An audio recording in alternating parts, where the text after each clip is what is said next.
హైకోర్టులో జీవో మీద ఇచ్చినటువంటి షెడ్యూల్ మీద హైకోర్టు స్టే విధించడం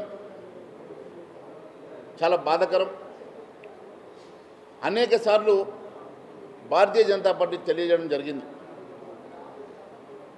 భారతీయ జనతా పార్టీ ఎప్పుడు కూడా బీసీల పక్షపాతి. మీరు మధ్యప్రదేశ్లో కూడా 57% రిజర్వేషన్ ఇచ్చినటువంటి పార్టీ భారతీయ జనతా పార్టీ. ఆ 57% రిజర్వేషన్ని అక్కడి మధ్యప్రదేశ్ హైకోర్టు కొట్టేస్తే సుప్రీంకోర్టులో కూడా భారతీయ జనతా పార్టీ మరి ఖచ్చితంగా రిజర్వేషన్ ఇంప్లిమెంట్ చేయాలని చెప్పేసి కొట్లాడుతున్న సంగతి మీకు తెలుసు. ఈరోజు బీసీ డిక్లరేషన్ ఇచ్చి ఎన్నికల్లో గెలిచినటువంటి కాంగ్రెస్ పార్టీ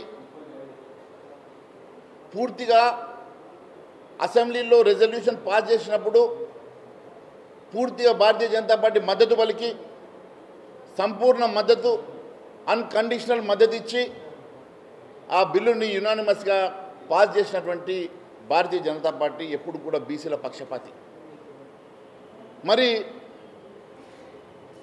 సమస్యని పక్కదో పట్టించడానికి ఈ రాష్ట్రంలో వారు ఇచ్చినటువంటి అనేకమైనటువంటి హామీలను పక్కదో పట్టించడానికి 420 హామీల గురించి ప్రజలు అడుగుతారన్న భయంతో, అంతేకాకుండా అనేకమైనటువంటి ఆరోపణలు చేసి ఏ ఒక్క ఆరోపణను కూడా ఇన్వెస్టిగేషన్ పూర్తి చేయకుండా చర్యలు తీసుకోకుండా లోపాయకారి ఒప్పందాలు చేసుకుంటూ రాష్ట్రంలోని అడ్మినిస్ట్రేషన్ గాడి తప్పించి ఉన్న సమస్యలను పక్కదో పట్టించడానికి ఈరోజు భారతీయ జనతా పార్టీని ఉద్దేశపూర్వకంగా మాట్లాడుతున్నటువంటి రేవంత్ రెడ్డి గారిని సూటిగా 2 ప్రశ్నలు అడుగుతా ఉన్నాను.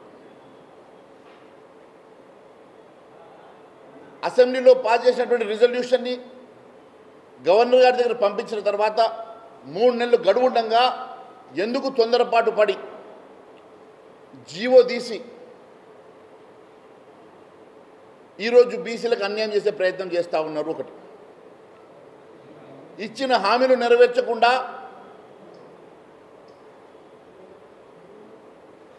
మీరు చేసినటువంటి అనేకమైనటువంటి ఆరోపణలను రుజువు చేయకుండా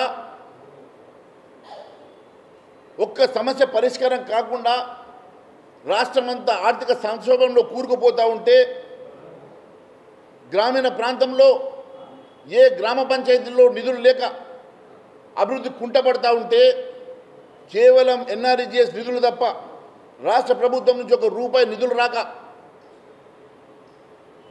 యావత్ గ్రామ పంచాయతీలు నిర్వీర్యం అవుతూ ఉంటే అవి ఏమీ పట్టనట్టుగా ఈరోజు బీసీల మనోభావాలతోటి చెలగాటమాడుతున్నటువంటి రేవంత్ రెడ్డి గారు ఖచ్చితంగా మీకు ప్రజలు బుద్ధి చెప్తారని చెప్పి నేను తెలియజేస్తా ఉన్నాను. Thank you.